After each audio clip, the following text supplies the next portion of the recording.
Madame, Monsieur, bonsoir. Bonsoir Pascal. Bonsoir Sophie. Bienvenue dans cette édition. Il est 19 h au sommaire de votre journal. Ce soir, la journée de retrait de l'école lancée par une nébuleuse d'associations conservatrices qui s'élève contre l'ABCD de l'égalité enseignée dans les classes. Mouvement très peu suivi à Toulouse, vous le verrez. La grogne des dentistes, ils protestent contre le gel de leurs tarifs par l'assurance maladie. Sur les 1000 cabinets dentaires que compte la Haute-Garonne, 300 sont restés fermés aujourd'hui dans notre ville en signe de protestation. Enfin, la Cinémathèque fête ses 50 ans. L'institution célèbre l'événement avec sa marraine Isabelle Huppert, à laquelle une rétrospective est consacrée jusqu'à la fin du mois. On y revient dans un instant. Elle est au cœur de l'actualité. La théorie du genre fait beaucoup parler d'elle en ce moment. Aujourd'hui, c'était la journée de retrait de l'école à Toulouse sur les recommandations de Farida Belgoul. Il s'agit de la porte-voix du mouvement JRE 2014 et de ceux qui accusent le gouvernement français de vouloir enseigner la théorie du genre à l'école. Cette journée de retrait a été assez peu suivie à Toulouse, comme nous l'explique Marie Larpan. 8 écoles en Haute-Garonne, soit 3,5% des élèves, ont été concernés aujourd'hui par la JRE, la journée de retrait des enfants, un mouvement très peu suivi selon le rectorat. Tout serait né de l'ABC de l'égalité, un dispositif mis en place conjointement par le ministère de l'Éducation nationale et celui du droit des femmes. Pour Madeleine Amélino, chargée de mission académique, il ne s'agit pas d'un nouveau programme, mais d'instruments proposés aux enseignants afin de promouvoir l'égalité entre les garçons et les filles. Pour le SNUIPP, syndicat d'enseignants, c'est l'incompréhension face au battage médiatique. C'est tellement abracadabra que les bras tombent, quoi. Mettre en place un mensonge tellement gros qu'on espère qu'il en restera quelque chose. À part pénaliser les enfants qui ne vont pas à l'école, je ne comprends pas à quoi elle sert, puisque la théorie du genre, ça n'existe pas à l'école. C'est une invention pure et simple de certains, de sexualité à l'école maternelle. Alors là, c'est n'importe quoi. La seule chose que l'école défend, se bat, pour laquelle se bat, c'est contre les stéréotypes de tout genre. Pour la FCPE, la Fédération de parents d'élèves, ce mouvement est une vaste campagne de désinformation. Il faut le savoir, ce sont des mensonges, bien évidemment. L'idée, c'est d'apprendre et de sensibiliser les enfants dès le plus jeune âge à l'égalité homme-femme. Et ce qui se passe avec cette instrumentalisation de cette initiative est choquante. Moi, je pense qu'on peut faire tout à fait confiance au corps enseignant qui est formé pour pouvoir s'adresser aux plus jeunes enfants de 2 ans et demi jusqu'à 11 ans. Et nous, on n'a eu aucun retour de dérive dans la mise en place de cette expérimentation qui est vraiment là, à nouveau, pour enseigner l'égalité, pour construire un citoyen. La Manif pour tous, quant à elle, ne revendique pas l'origine de la journée de retrait, une action qui ne correspond pas à sa façon de faire. Mais par contre, la Manif pour tous soutient les familles qui ont pris cette initiative et surtout ça montre, c'est assez révélateur que la Manif pour tous n'est pas la seule à se battre. L'égalité homme-femme, l'égalité garçon-fille, personne ne la nie, c'est très bien, c'est à développer, c'est parfait, hein, encore une fois. Mais ce qui est pas bon, c'est tout ce qui est sous-jacent derrière, c'est l'inversion et surtout la négation de l'altérité sexuelle qui est promulguée derrière. Et l'ABCD le présente très bien de façon très gentille, elle parle quand même de déconstruire les stéréotypes de genre, hein, on est quand même là-dedans et ça c'est écrit. La Manif pour tous demande le retrait de l'ABC de l'égalité et une consultation des familles et enseignants afin d'améliorer l'instruction répondant aux besoins de l'enfant. Quant aux instigateurs de cette journée, dont le contact était disponible encore la semaine dernière sur le site des JRE 2014, ils ont refusé de nous accorder un entretien compte tenu, selon eux, du galvaudage médiatique de leur mouvement. En bref, et sur le front social, à noter qu'un collectif de salariés du transporteur de colis Maurice Ducrot a exhorté aujourd'hui tous les syndicats à signer l'accord permettant au tribunal de statuer sur l'offre de reprise d'Arcole. Pour rappel, le tribunal de commerce de Pontoise devait statuer vendredi sur l'offre de reprise du transporteur de colis par Arcole Industrie.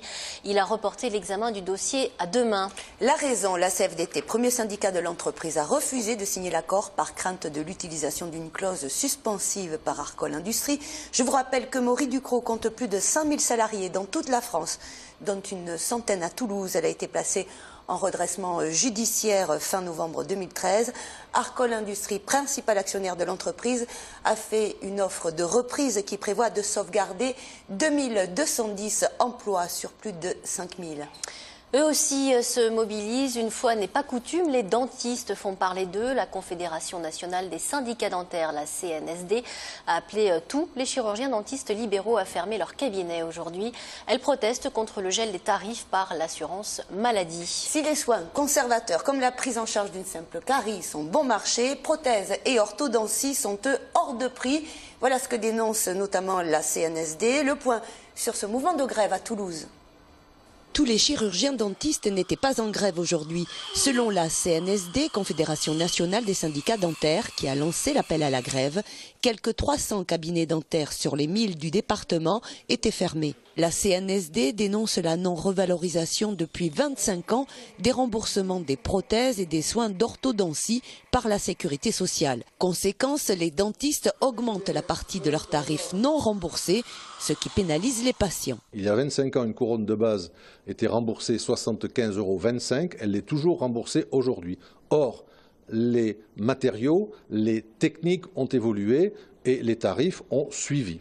Les pouvoirs publics font peser sur nos praticiens la responsabilité de ce mauvais remboursement des prothèses qui est fixé, encore une fois, depuis un quart de siècle maintenant.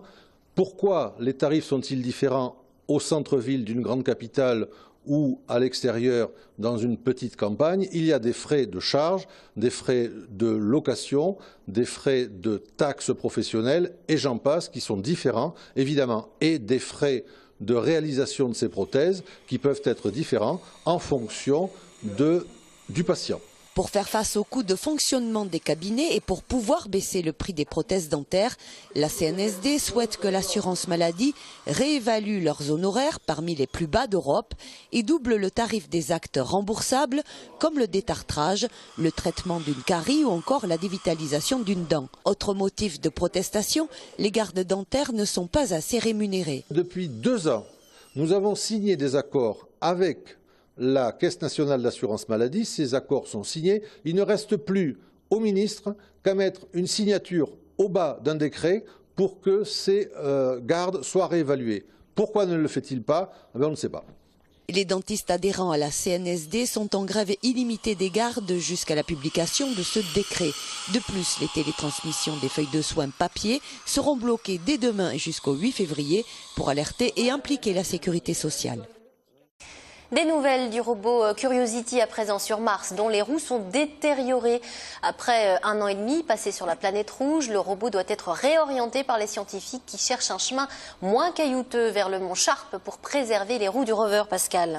Une usure qui est plus importante que prévu. Les roues présenteraient même par endroits des petites déchirures. On rappelle que le robot Curiosity a déjà parcouru près de 5 km, et c'est beaucoup pour un petit robot.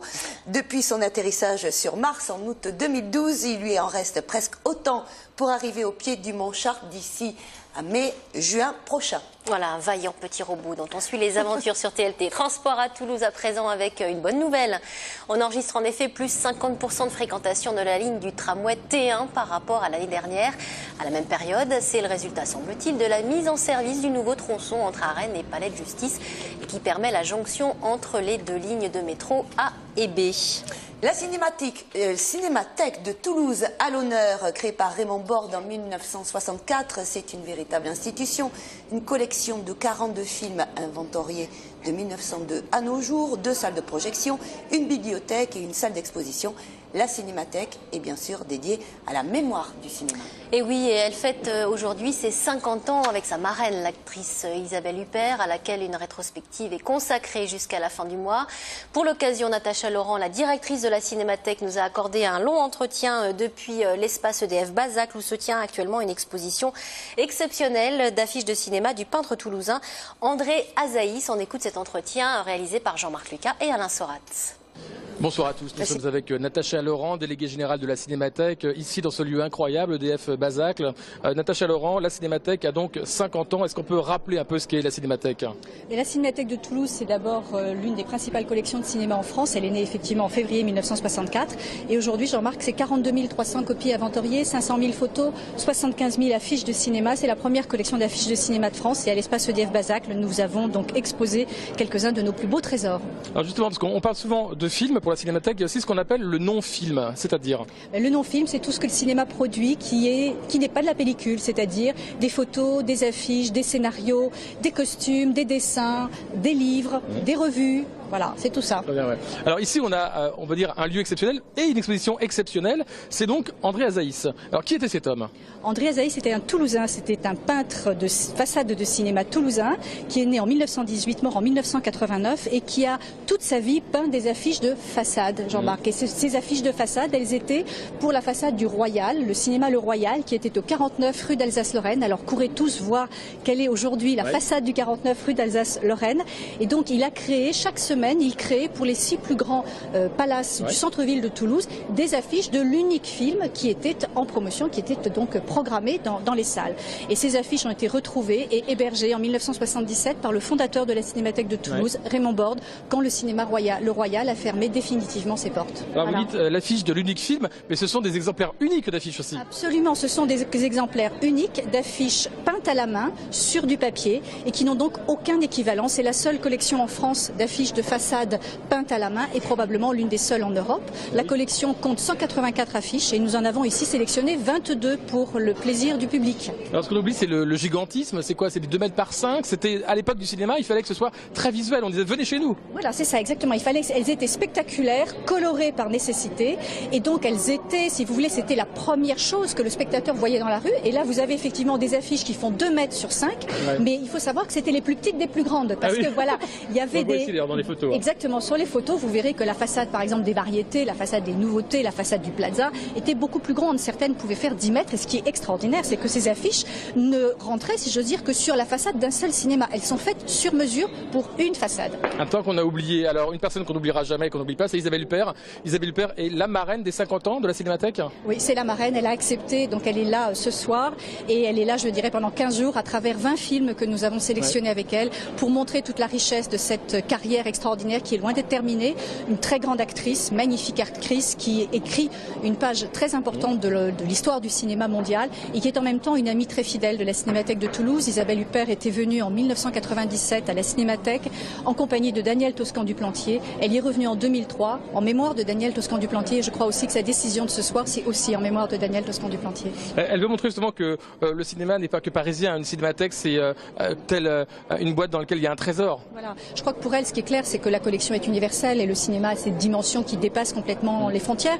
Et Isabelle Huppert est aussi quelqu'un qui fait formidablement bien le lien entre le passé et le présent. Elle a une très jolie formule. Elle dit que les films, c'est toujours du présent. Et voilà, je crois aussi que cette exposition, ces 50 ans, ont pour vocation à montrer que la Cinémathèque de Toulouse, c'est du présent. Alors il y a d'autres événements pendant ces 50 ans. C'est une année 50 ans finalement. Oui, les 50 ans sont tellement beaux qu'on a décidé qu'on allait les fêter toute l'année. Donc toute l'année, c'est la fête à la Cinémathèque de Toulouse et on va décliner toutes sortes de thématiques qui renvoient à l'histoire des collections, à la sensibilité de la Cinémathèque, à sa place aussi dans le monde et à la personnalité de Raymond Borde, bien entendu, le fondateur. Alors, est-ce que j'ai entendu dire que peut-être un cinéaste américain viendrait? On peut confirmer ou pas? On confirme pas encore. On espère, voilà. On travaille au fur et à mesure, mais l'idée, bien sûr, c'est de proposer une année extrêmement riche, très diverse, qui interroge toutes les pages, tous les aspects du cinéma, et puis bien sûr à Toulouse, en région Midi-Pyrénées, bien évidemment, dans différents festivals. Au niveau national, ailleurs en France, il y aura de très très belles rétrospectives à Paris, à Valence dans la Drôme, au Festival de La Rochelle, et également au niveau international, en Espagne notamment, à Madrid et à Barcelone, et également à Vienne, en Autriche.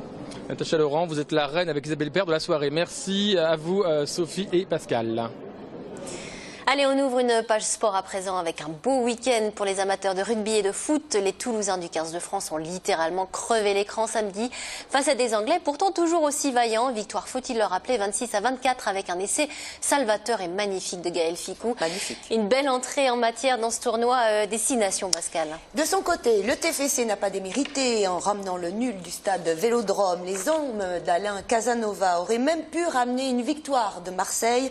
Retour sur ces 2 rencontres signé Samuel Prieur. Beaucoup de rythme, de réelles promesses. Le crunch a particulièrement souri aux Toulousains samedi. À l'issue d'un match féroce, omniprésent, les joueurs du stade ont souvent été décisifs. À l'image de Yohan Huget, auteur de 2 essais après 20 minutes de jeu.